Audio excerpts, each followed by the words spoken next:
Hello, welcome to Washington Unplugged. I'm Sheryl Attkisson. If you've been diagnosed with probable or presumed 2009 H1N1 or swine flu in recent months, you may be surprised to know this. The odds are you didn't have H1N1 flu. In fact, you probably didn't have flu at all.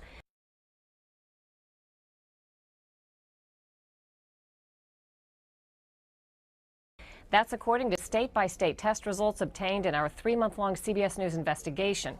In short, only a small fraction of cases that doctors flagged as most likely to be swine flu actually tested positive for swine flu at state labs. The vast majority of the cases were negative. Joining us to talk about our findings is Alicia Mundy, reporter for the Wall Street Journal, and Politico's Fred Barbash. First, a little background. Alicia, when the government first feared this was going to be perhaps an even more serious epidemic, a public health emergency was declared and a number of measures were triggered. What were some of them? Well, and as background, at the beginning of the year, there was a peanut scare, as you know, and the FDA was caught flat-footed, so they came into this with guns blazing. And first thing they did was they issued an emergency use authorization, which is a special release for creating a test for the flu without going through major clinical trials. Get that out there so that people can use it. And then there were two medicines, the inhaler Relenza and the flu medicine Tamiflu. They allowed expanded uses for them, such as Tamiflu for infants, which it had never been approved for, so that they could make sure there were stockpiles of medicine and that people had tests available to get with it. All seemed to make sense, obviously, at the time. We were dealing with a lot of unknowns. What we found was by the third week in July, the CDC advised states to stop testing for individual cases of H1N1 flu, and they stopped counting individual cases. The rationale that the CDC gave was, well, why continue wasting resources tracking when we already have established there is an epidemic? But there's some disagreement on the strategy as to whether or not these individual cases should be tracked. Well, for instance, Bernadine Healy, the former director of NIH, has written recently that she's very concerned that we are, I believe her word was, guesstimating instead of actually calculating. And the result from that, according to her and doctors I've called in the past day or so, are just that we could be overloading emergency rooms with people who don't have the flu. We're going to be using up medicine that might not be needed, and there's just a host of other resources that are taken up. And some of the doctors and researchers like Bernadine Healy are saying, hey, we really need to stick with numbers the way we always have instead of just random guesses.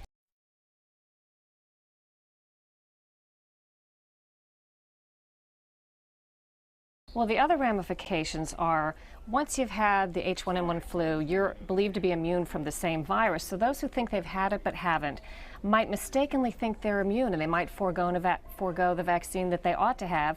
And on the other hand, if you really have had it, CDC is saying go ahead and get the flu shot anyway since you're not sure, but that's using up a limited amount of vaccine when we're hearing there are shortages. So it's hard that we haven't tracked this. I want to go now to Fred Barbash from Politico to talk briefly about the Brookings Institute study that's coming out just today. What did it find? Well, this is a study of the costs and benefits of closing schools when you have an epidemic or a near epidemic situation. And of course, if you do a Google search, you'll find that there's schools all over the country that are closing, townships here and there, cities all over the country, all over the world. And basically what the Brookings study shows is that there's significant cost to this, not just in dollars, but in terms of the stress on the healthcare system. Because when you close school, there's a knock-on effect on the labor force. Part of that labor force is healthcare workers from the hospitals and the clinics. And people have to stay home rather than go to work. And if their work happens to be helping people who have the flu or who are in an emergency room, then that's going to put more stress on the system. The other thing that's noted in that study is that a lot of schools are now functioning as medical care institutions. They're doing vaccinations in the schools, there are clinics in the schools, there are nurses in the schools. So I think the point is that carefully consider the costs and the benefits before you immediately rush to close a school for fear that the virus will spread like wildfire through the school. The virus, certainly I can tell you from my own experiences, the virus is spreading like wildfire, but whether the schools any school ought to be closed down, the Department of Education says only when absolutely necessary. Now, we wanted to hear from CDC when we found that these figures, the high negative rate among those cases considered to be most likely to be swine flu, and they wouldn't answer a Freedom of Information request that we filed.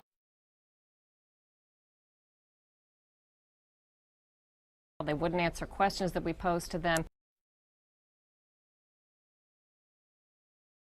And we approached Dr. Frieden, who heads CDC, at an unrelated news conference to confront him about this lack of information. Here's that tape. I'm Dr. Frieden. I'm Fernando Suarez with CBS News. I work with Sheryl Attkisson from our investigative department.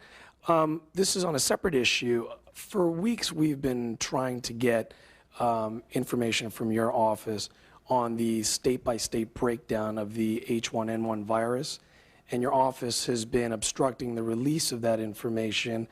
Can you assure us that you would personally look into this so that we can get that public information released today? We will certainly look into it. We do work in partnership with states and coordinate with them on release of data that is data reported to CDC by state governments. So it's a question of coordinating with the states on release of information. I'd like to see if there are other questions perhaps on the...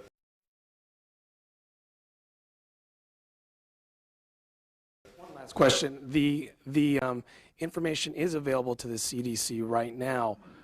What can we do to get that information released to us today? Your office has stopped communicating with us about this issue, so we had to come down here to ask you personally to get involved. I am aware of the issue. We are discussing with states because some of the states have provided to us preliminary or incomplete data, and we need to make sure that any data we release to the public is accurate and that the entities that have reported are comfortable that that data actually represents what they intended to report. So once we are comfortable in that, we will be happy to release it to you. I do not know whether that will be today or not. Are there other questions about the prevention, communities putting prevention to work?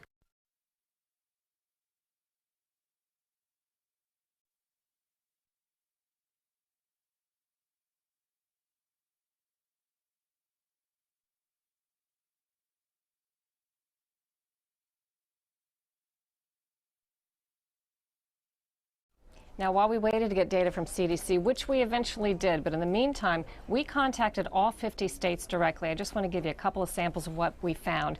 In California, they took 13,000 specimens, and of those, 296 were swine flu, 12% were other flu, 86% were negative for flu altogether. And in Florida, they had 8,000 specimens, more than that actually. 17% proved to be, upon further testing, H1N1. 83% were negative. In Alaska, 1% was swine flu. And in Georgia, 2.4% was swine flu. The rest were negative for swine flu.